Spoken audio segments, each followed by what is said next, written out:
Life లో student గా ఉండేటప్పుడు ఒక విలన్ రోల్ ఖచ్చితంగా ప్లే చేసే ఉన్నది. అదే అండి ఎగ్జామ్. ఎగ్జామ్ అంటే ఒక శ్మశానం లాంటిది. శ్మశానాన్ని ఎగ్జామ్ ని పక్కనే పెట్టి చూడండి, అచ్చుగుతున్నట్టు ఒకేలా ఉంటుంది. అక్కడ నిశ్శబ్దంగానే ఉంటుంది, ఎగ్జామ్ హాల్లో నిశ్శబ్దంగానే ఉంటుంది. అక్కడ గ్యాప్ వదిలి సమాధి పెట్టుతారు, ఇక్కడ గ్యాప్ వదిలి బెంచ్ వేస్తుంటారు. అక్కడ సమాధి పైన కూర్చుంటే దెయ్యం వస్తుందంటారు, ఈ బెంచ్ మీద కూర్చుంటే క్వశ్చన్ పేపర్ వస్తుంది, పడిపోతాం.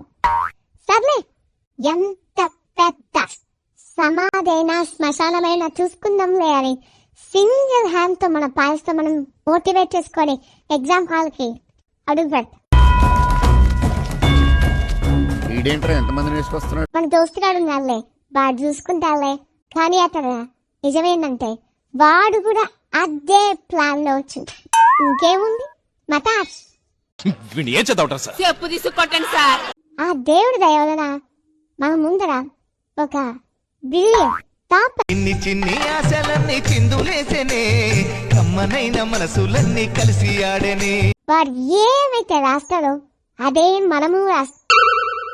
వాడు పెన్సిల్ యూజ్ చేసినా, రబ్బర్ యూజ్ చేసినా, పెన్ యూజ్ చేసినా, వాడు ఎలా అయితే రాస్తాడో అదే విధంగా మనం రాస్తాం.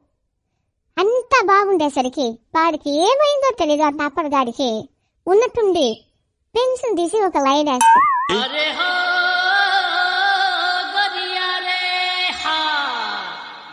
దాన్ని చూసి మనం మొత్తం ఊటి పారేస్తాం. ఏంటి వీడు రాసిందో కొట్టేసారులే, ఏముంది దీనికి మార్కులు వస్తాయా అని చెప్పి మనం వాడినే అడుగుతాం. ఒరే మావా, నువ్వు రాసిందంతా కొట్టేశావు ఎందుకు? వాడప్పుడు సమాధానం ఇస్తా చూసావా? మావా, నేను మొత్తం కొట్టానట్రా. రఫ్ కాపీ ఫ్లాట్ కాపీ తెలుసా? రఫ్ కాపీ ఉండేది పెన్సిల్తో కొట్టేయాలి. కానీ ఇక్కడ నిజమేంటంటే మనం రఫ్ కాపీ అవుతాయి కొట్టేస్తున్నాం. 1 mark, 2 mark, 3 mark, 4 mark, 5 mark అంతా కొట్టేస్తుంటాం.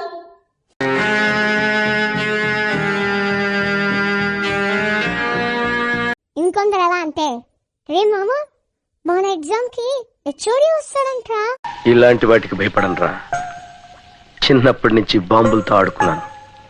కాపీ కొట్టలేం, పిచ్చు కొట్టలేం, అడిగి రాయడం, సైకిల్ సచ్చినా చెయ్యం. ఏం చేద్దాం? పెన్సిల్ అడగలేం, పెన్ అడగలేం, ఆన్సర్ అయినా రాద్దామంటే మనకి అని తెలియకపోయా. పోనీ పడుకున్నావంటే ఆ పొట్టనయాలు బట్ట మీద కొట్టి తెస్తారే.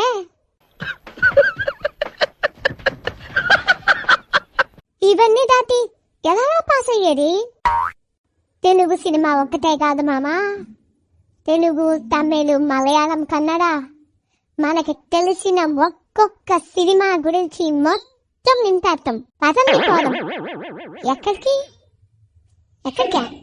అదే బిజినెస్ చేసుకోవడానికి.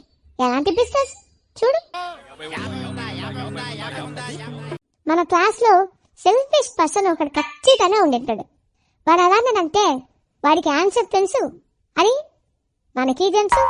వాడు ఎలా రాస్తాడంటే చేతులు అడ్డు పెట్టుకొని అని డాన్స్ చేసుకుంటామని రాస్తాడు. మనం అయినా కానీ చూసి సాస్తాం, వాడిని పిలుస్తాం. ఒరే మావా, ఈ 1 మార్క్ చూపిరా, 2 మార్క్ చూపిరా అని. వాడేమంటాడు? అస్సలు పని. ఎందుకంటే వాడికి ఆ టైంలో చూడు ఇంటిడు. మనం అంత గట్టిగా అరిచినా పక్కన టీచర్కి వినిపిస్తుంది కానీ వాడికి వినిపింది. రే నీకు దండం పెడతాను, నువ్వు రే ఏందిరా ఇట్లా అయిపోయావు తయారు. పాటుగా వాడు వెనకాల తిరిగాడో మనం సైకిల్ చేస్తాం. రే మామ ఈ క్వశ్చన్ రా అనేసి. వాడి ఒక ప్రాబ్లం, ఎందుకంటే వాడి కంటికి మనం ఇన్విజిబుల్ అయితే.